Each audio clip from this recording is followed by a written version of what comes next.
So as promised, I'm gonna try to read some of my fiction. Maybe I'll take the audios and make a podcast out of it. I'm recording on Zoom. I'm giving this a try. Let me know how the quality is. I'm still working out the tech side of this whole thing. So the first story that I'm going to read is a story called "The Conversation on Central Park South." Now, the thing is, I already published this story in my collection of short stories called Dolphins on the Moon. But and the reason and the way this story came about was I was working with an editor who was a wonderful editor. And she was my serious girlfriend in high school. We dated for 3.5, 4 years. Um, and we lost touch. I moved to Israel. Our lives separated. She got married and moved to the suburbs in Jersey, and I moved to Israel, and we lost touch.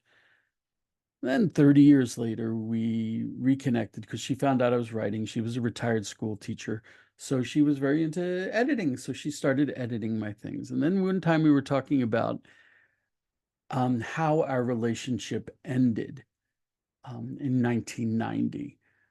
And we had two different versions of the story, which really fascinated me. It's amazing that if you reconnect with people from a long time ago, quite often it's almost as if you lived in different realities, which I think is also a possibility. But this is how our relationship ended. So I wrote the story, and then I was talking to, I do narrative counseling. I learn it, and I also go to a narrative counselor. And we were talking about um, there's an interesting thing where I came to Israel in 1978 when I was 17 years old, and I wanted to stay, and my parents convinced me not to. And then I went back to the States and dropped out of college, started working in French restaurants, and had a horrible, horrible time until I was 30 years old, so about 12 years. At which point I said enough, and I moved to Israel. Um, and even though I love Israel, I felt like I lost a lot of my life by not trusting my own decision.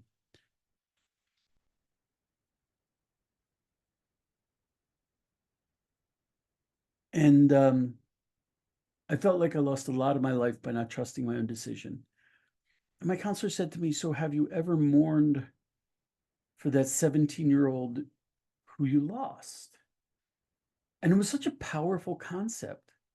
Mourning for a version of myself that I loved, but that never came into being. So that became the second part of the story. So I have a project here where I would love to redo a lot of the stories that I wrote in Dolphins on the Moon. They were great stories, short stories. So this is my first attempt, and it's called A Conversation on Central Park South. And this is it. I stood at the corner staring at the payphone, hesitating, waiting for the strength to step forward and pick up the handset. At the time, I was living in an SRO, a repulsive room that was one of the few monthly rentals in a hotel that usually rented by the hour for purposes people would rather forget. The bathroom was at the end of the hall, and I avoided it at all costs. The things that went on there were entirely too biological to see. The first night there, I turned out the lights and the walls began pulsing. When I flicked on the light, the countless cockroaches covering the walls ran back to their holes. From that night on, I finished my late night shift, wandering the post-midnight city streets until I was exhausted enough to fall asleep with the bare light bulb still burning. I returned to my room only as a last resort after I was too exhausted to notice my surroundings. The only thing that stood between me and homelessness was a pardon me. The only thing that stood between me and homelessness was a minimum wage grill job at a luxury hotel. It had one benefit of providing scarfed up leftovers from rich people that kept me from starving. Nothing was going right that day, but it was just one more day in a long series of days gone wrong. The long-range plan had been for me to finish college, get a nice job, and marry my steady girl, and settle down with a mortgage and as big a television as I could afford so I could become vegetative in style. That was everyone's plan, wasn't it? It seemed inevitable and mostly painless, but I hadn't been quite up for it, lacking the intestinal fortitude or whatever it took to be solidly middle class. Instead, I dropped out of college, and everything after that was an extended slow-mo crash and burn. I didn't mourn the loss, as I had always hated the plan, even when deeply involved in living it out. But when I finally tossed it, or it tossed me, I was smacked in the face by the realization that other than the burbs, I had no plan, just an attitude. I was like a plane without a tail, spinning out of control, waiting for the inevitable crash. My girlfriend had grown impatient, and I couldn't blame her. She had signed on for the American dream, and I had a one-way ticket to nowhere. Talking to my parents was painful, so I avoided it. They wanted me to suck up my pride and come home to the Jersey suburbs and hopefully give college another try. What they didn't realize was I had no pride to suck up, and without that, I didn't have the strength to sort things out. I was too confused and scared to move forward and too desperate to go back. So I was stuck, trapped in a bubble of despair, running out of air, killing time until it was gone, not really caring what came next. I finally picked up the heavy payphone handset, feeling a slight stickiness a previous user had left behind. I dropped in some quarters, not wanting to fumble for change when the automated message told me my time was up. I punched the buttons, the series of tones playing a song I had memorized since I started going out with her 4 years ago. Hi, I said, trying to sound normal, and not sure what that meant. Hi, I thought you'd call earlier. Yeah, well, I needed to walk around and get some air. The kitchen burns me out. Do you have an apartment yet? No, all the landlords ask for references, and I just moved here. I ask them how I'm supposed to get references if no one will rent to me without them, and they just shrug and say it's not their problem. She sighed. So if you don't have an apartment, you can't get a phone. How am I supposed to call you? I guess I'll just keep calling you, I said. It's working for now. How long is now going to last? I stammered, trying to come up with an answer. How was your day? I asked in desperation. She began to tell me. She was finishing up college with a spectacular grade point average and a nice major. She would never have to be a grill cook or a waitress or a chambermaid or wear a polyester uniform that smelled of old grease and sweat. She was exempt from the 1,000,001 demeaning jobs that had become the constellations in my zodiac. She was talking about things that had once been relevant to me, but now existed on the other side of a glass wall. Suddenly, her voice changed. I tapped the phone. There was a problem with the sound quality, and I could barely hear her. A tiny buzz came out of the speaker. I could hear the sounds of words, shapes, and noises, but no meaning. I realized that the street had gone silent, the sounds of angry traffic sucked away. I looked around and my blood ran cold. Everything around me had stopped moving. The pedestrians were frozen in mid-stride, and traffic on Central Park South had become immobile. The city that never sleeps had sunk into a sudden coma. Out of the corner of my eye, I saw something move. I turned and saw a middle-aged professional man carrying a briefcase crossing the street. The man was wearing a crisp business suit and tie, and he was looking right at me. The phone dropped from my hand and swung at the end of the steel-braided cord, banging against the aluminum post. He came right up to me and propped his briefcase against his thigh while he opened the shiny brass clasps and took out a manila folder. Closing the briefcase, he put it on the sidewalk between his legs in a street-savvy move. New York was famous for sidewalk purse snatchers who were fleet of foot, though it didn't seem that any thieves were going to be stealing from this man. Everyone around us remained frozen. The doorman in uniform, the hot dog vendor, the wino tilted over in mid-stumble. A pigeon was caught in mid-flight, hanging in the air a few inches in front of a taxi's grill. He opened the folder, took out a crisp sheet of paper, glancing at it before looking me in the eye. Are you still Adam Berkowitz? I was confused. Well, yeah, that's my name. What do you mean still? He waved off the question, obviously pressed for time. Listen carefully. This is the only chance you get. I can only explain this once. You're talking to your girlfriend, right? My girlfriend. We're going through a time. You're talking to your ex-girlfriend, right? My girlfriend. We're going through a rough time, but I told you that this is your only chance. So quit getting stuck on details that are about to change and pay attention. You were on the phone with your ex-girlfriend. There's a juncture here. You can continue talking, and this is what will happen. You will stay together and get back on track. You will have a decent house and work hard, but it will pay off. 2 kids, and he checked the folder. You will get back in your parents' good graces. I don't think I need to explain it since you wrote this all down. I did? Yes, you did, he insisted. It was probably dictated to you by your parents and teachers, but it's your handwriting. Oh, okay, I said. I think I know what you're talking about. He smirked. I figured you would. He slipped the sheet of paper back into the manila folder, removing another crumpled and stained. He read through it quickly and smiled. There is one other option. It's the other choice, the one no one talks about. It includes hunger, homelessness, lots of degrading and painful work, poverty and disgrace, drug abuse, sexual degradation, and he checked the paper again. Actually, there are a few other minor details and other possible junctures, but that seems to be most of it. I looked at him in disbelief. And you're telling me to choose? The man nodded. Why would I choose the second one? The man looked surprised and slapped me on the back in a gesture of friendliness I didn't exactly welcome or enjoy. I'm shocked. I bet against you on this one. I was sure you would go right for the goodies. I do want the goodies, I insisted half-heartedly. Then why did you even bother asking if it was a choice? He paused, waiting for an answer I couldn't produce. No one ever asks about the second choice unless they're already interested. If you're even a little interested, it means you have it. Most people end up blowing it, living desperate lives, dreaming of what might have been.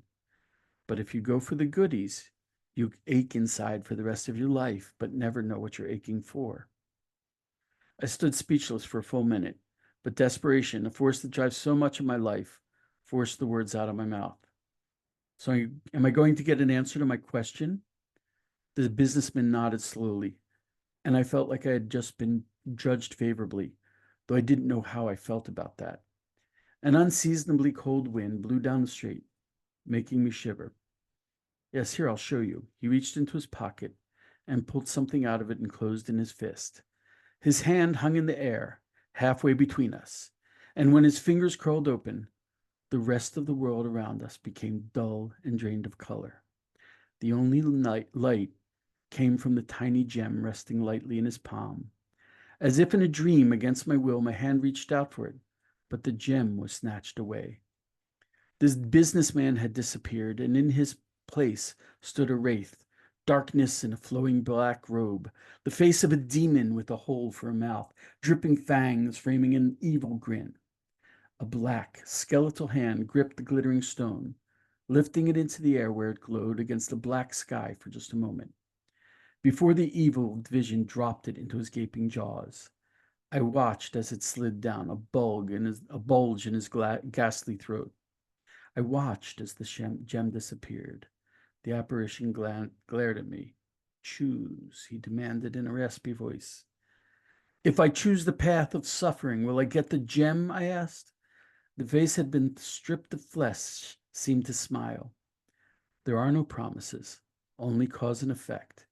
You will suffer. You will be stripped of any honor or self-respect. You will see me at every juncture. You will watch your loved ones wither and die. It will not be a glorious battle. It will be life as usual with no surprise ending, except an open grave waiting for all.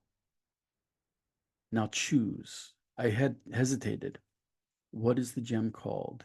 He smiled again, a sight that chilled me and made me want to run, but I couldn't because I needed to hear the answer. It was a gift from the only one stronger than me. I believe it to be precious, though the world of men has cheapened it, discarded it, and traded it for trinkets of no value. They have no idea the power they have lost. I've had to hide it from men because they have the unique ability to change it, enslave it, and destroy it. I hid this great treasure in the deepest darkness, in the filth, in the places men fear to go. You may only possess it for a few moments at a time, but its warmth stays with you. It belongs to a few very gifted men, and for those it is always there, an ache they can't assuage. They catch glimpses of it, but only if they dare, and only for a few moments at a time. Sometimes, as in your case, the gem exists for those who have no gift, but they clutch at the gem because they have no choice. For some reason, even the Creator does not understand. They cannot bear to be born into a world without it. It will guide you, sometimes as a star in the distance, other times as a darkness that you flee. He leaned in to whisper in my ear. The frost of his breath touched my soul and left me scared for life, left me scarred for life. At that moment, I knew that the decision was already out of my hands, and I would never go back. The gem's name is truth. Will you choose now? I appreciated the pretense of choice, a kindness that would never be repeated in my life. I nodded, but my hand was too weak to do my bidding. So death did what I could not. The bony hand reached out, and one pointy finger rested lightly on the lever before pressing down and breaking the connection for all time. In an instant, traffic on the street burst into life, honking and screeching. I looked around and saw the pedestrians moving around me. A young businessman stood in front of me, tapping his watch. Are you finished? I have an important call to make. I looked down and saw the phone in my hand, an angry busy signal buzzing loudly. I nodded mutely and handed him over the phone. I began to walk away, but the yuppie called me back. Hey! I turned and saw him holding the greasy sheet of paper. You forgot something. I walked back and took the piece of paper, folding it with numb fingers and sliding it into my back pocket. I walked to the subway and stood in the crowded train. I had to transfer to get to Alphabet City, trading a crowd of young professionals for Hispanics and blacks as I headed over to the East Village. It was early, so the pyramid was empty. I slammed back 2 shots of Jack Daniels before pulling the paper from my pocket. It was strange reading something in my own handwriting that I had never written. Here I stand, staring down the wall of decisions, separating the mountain of my past from the overwhelming emptiness of my future. One foot steps into the void while the other clings to the bloodied rocks of the mountain. The wind whispers possibilities into my ear, hinting at solutions half glimpsed, wisdoms reaped from its light-footed travels through time and space. I could cling to the mountain of my memories.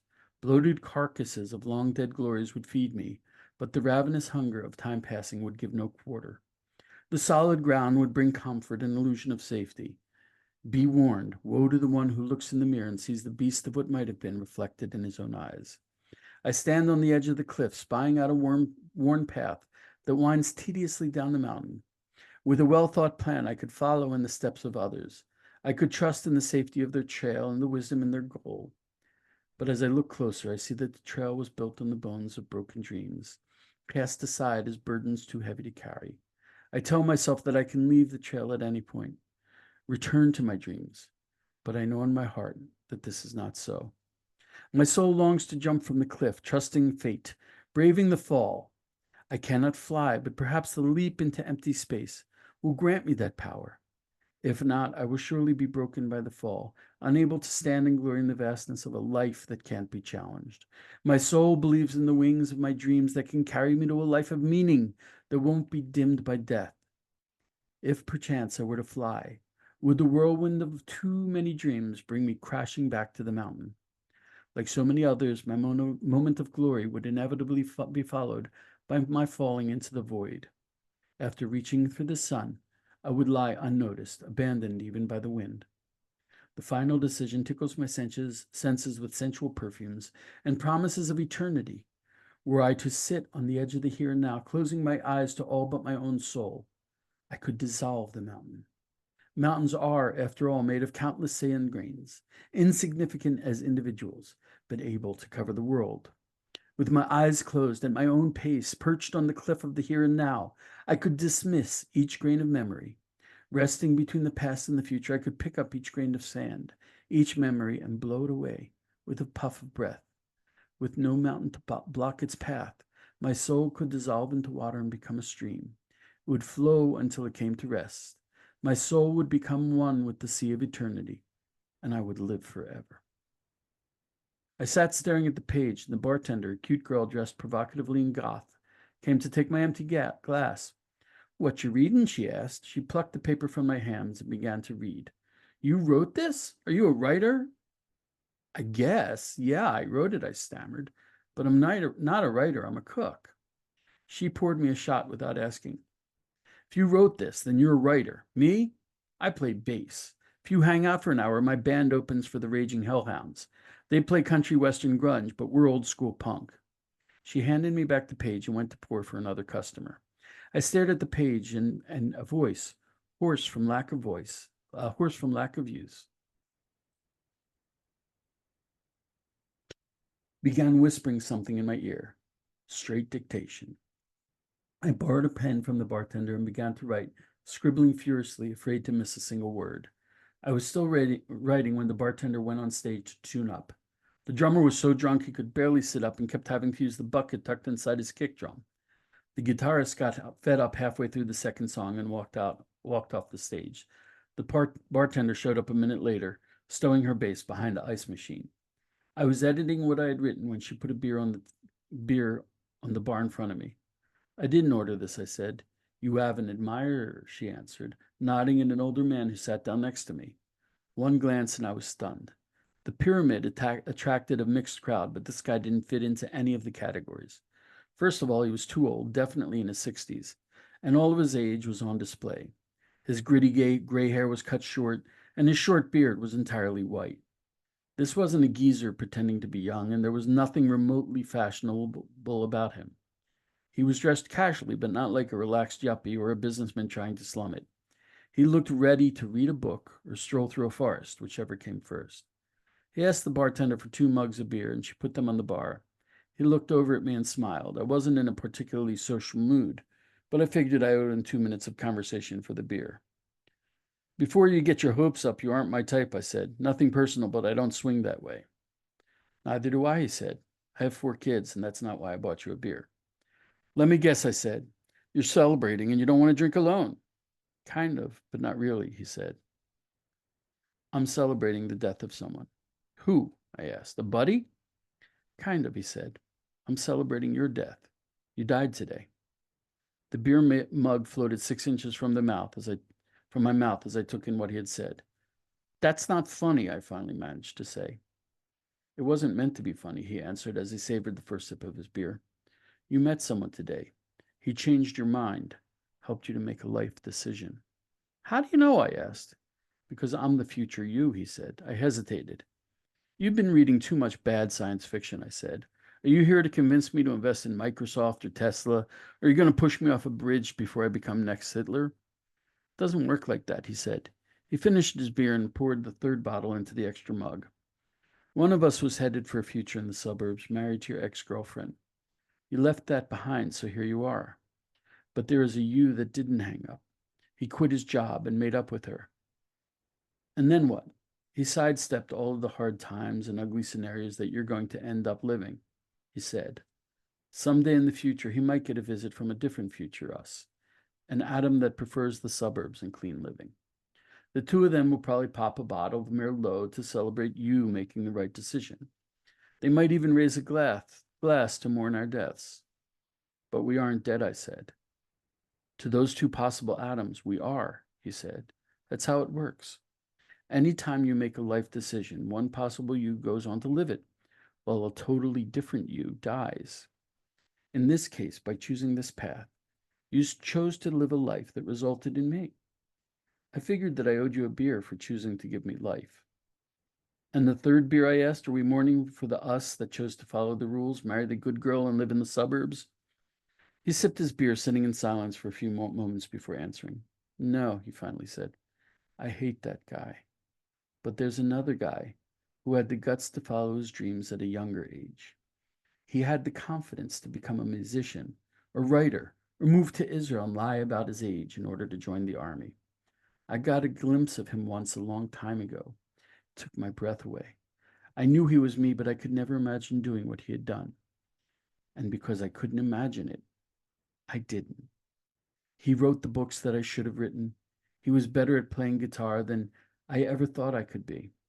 I saw him for a moment and wanted to be him more than anything else I ever wanted. But I hesitated for a moment, and he was gone forever.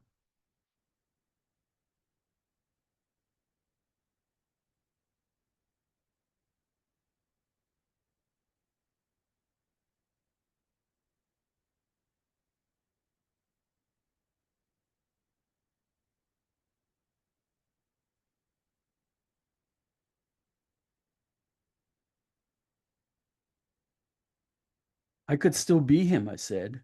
I can do all of those things. He shook his head. No, he said, it's already too late. So what you're saying is that no matter what, I suck, I said. I will always be second best. The most I can hope for is not to be the guy who picked the easy way out. It doesn't work that way either, he said. You already are the guy who hung up on his girlfriend. And from where I'm sitting, that was a great decision. But you're already way too late to be the other guy. And that is the guy I'm mourning. He never got a chance to be. And I really miss him. I felt my guts twisting. I knew exactly what he was talking about. Thanks for ruining my day. I always knew that I sucked, and you just hammered that home.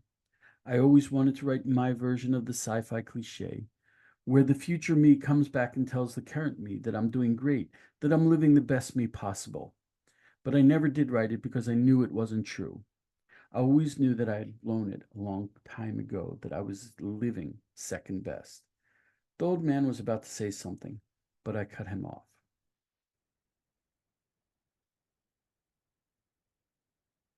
Now that you're going to make it right, now you're going to try to make it right, make me feel better by telling me that what I did, whatever turns out, it really is the best.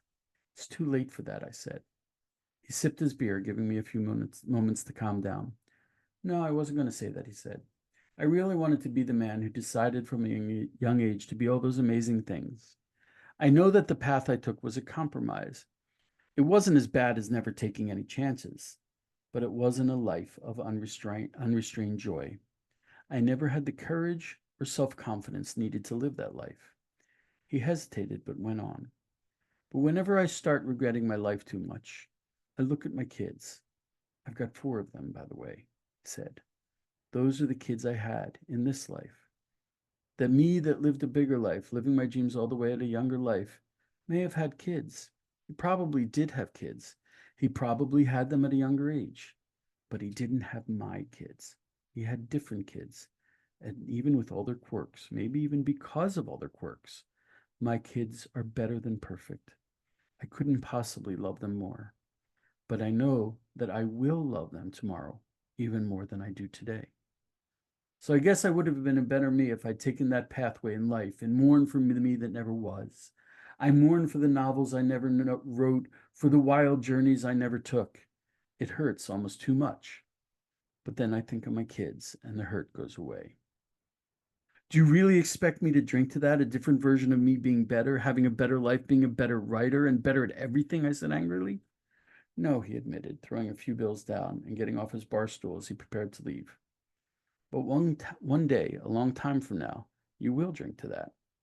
And if you had any brains, you won't be drinking with an idiot like you. I recommend that when each of your kids is old enough to drink, you take them out for a beer. It may not make for a great science fiction story, but it's way more amazing than it's way more amazing than anything either of us could ever write. I watched as he left the bar, feeling too drunk to run after him. Fortunately, I had enough paper to write out the entire story. I don't care if anyone believes this story, if they think it's fiction and never actually happened. I just know that I needed to write it all down so that I could find it 35 years later at the bottom of a box of old journals that my mom had hidden away in the attic. So yeah, it's a true story. I'd like to hear your comments on it, what you think it means, how you reacted to it. I'm going to try to edit out all the whoopses, but I don't think there were any major bad whoopses. Thank you all. Be blessed.